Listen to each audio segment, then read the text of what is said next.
Hi guys, വീണ്ടും അങ്ങനെ ഒരു തിങ്കളാഴ്ച വന്നിരിക്കുകയാണ്. തിങ്കളാഴ്ച എന്ന് പറയുമ്പോൾ ചില ആൾക്കാർക്കൊക്കെ ഭയങ്കര മടിയാണ് കേട്ടോ. പക്ഷെ നമുക്ക് അങ്ങനെയൊന്നുമില്ല കേട്ടോ. നമുക്ക് ഏത് ദിവസമായാലും ഓക്കെയാണ്. സമയം രാവിലെ 6:30 മണി ആയിട്ടുണ്ട്.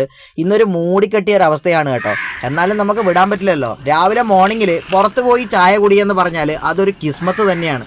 അതുകൊണ്ട് തന്നെ മഞ്ഞോ മൂടിക്കെട്ടലോ മഴയോ ഒന്നും നമ്മൾ നോക്കിയില്ല.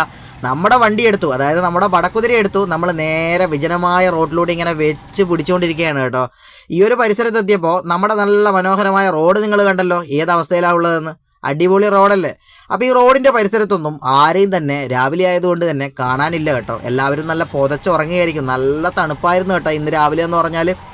അപ്പോൾ ഇതാണ് നമ്മുടെ എടച്ചേരി ശ്രീ വയൽ മുത്തപ്പൻ ക്ഷേത്രം.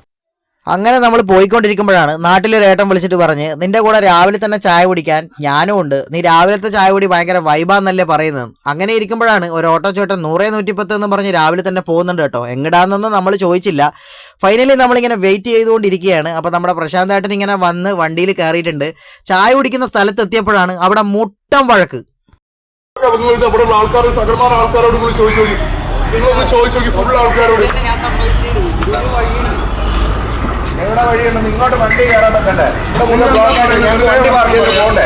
റെയിൽവേ സ്റ്റേഷനിൽ വണ്ടി പാർക്ക് ചെയ്തതിനെ ചൊല്ലിയുള്ള തർക്കമാണ് കേട്ടോ. അങ്ങനെ നമ്മൾ നമ്മുടെ മനോഹരമായ ചെറക്കൽ ചിറയുടെ ഭാഗത്ത് എത്തിയിട്ടുണ്ട്. ചിറയുടെ ദൃശ്യങ്ങളും നമ്മൾ ഇതിലായിട്ട് നല്ല രീതിക്ക് തന്നെ പകർത്തിയിട്ടുണ്ട്. അങ്ങനെ നമ്മൾ ബസ് സ്റ്റോപ്പിലെത്തി. കക്കാട് അരയാൽത്തറ ബസ് സ്റ്റോപ്പിലെത്തിയപ്പോൾ ഒരു വ്യത്യസ്തമായ വ്യക്തി ബസ് കയറാൻ നിൽക്കുന്നത് കണ്ടു കേട്ടോ. നമ്മൾ ഇത്രയും ഹൈറ്റുള്ള വാഴകൾ നിങ്ങൾ എവിടെയെങ്കിലും കണ്ടിട്ടുണ്ടോ നിങ്ങളുടെ നാട്ടിൽ? അങ്ങനെ അത് കഴിഞ്ഞിരിക്കുമ്പോൾ നല്ല സ്വയംഭൻ മാമ്പഴം നമ്മളെ കയ്യിലോട്ട് വന്നിട്ടുണ്ട് കേട്ടോ. അപ്പോൾ ഇവനെ ഇനി മുറിച്ച് തറച്ച് നമുക്ക് പീസാക്കി വെളിച്ചെണ്ണയൊക്കെ പെരക്കി ഒരു സെറ്റപ്പാക്കി ഐറ്റംസ് ആക്കി എടുക്കണം. അപ്പോൾ ഇതാണ് ഞാൻ പറഞ്ഞ ആ സെറ്റപ്പ് ഐറ്റംസ് കേട്ടോ.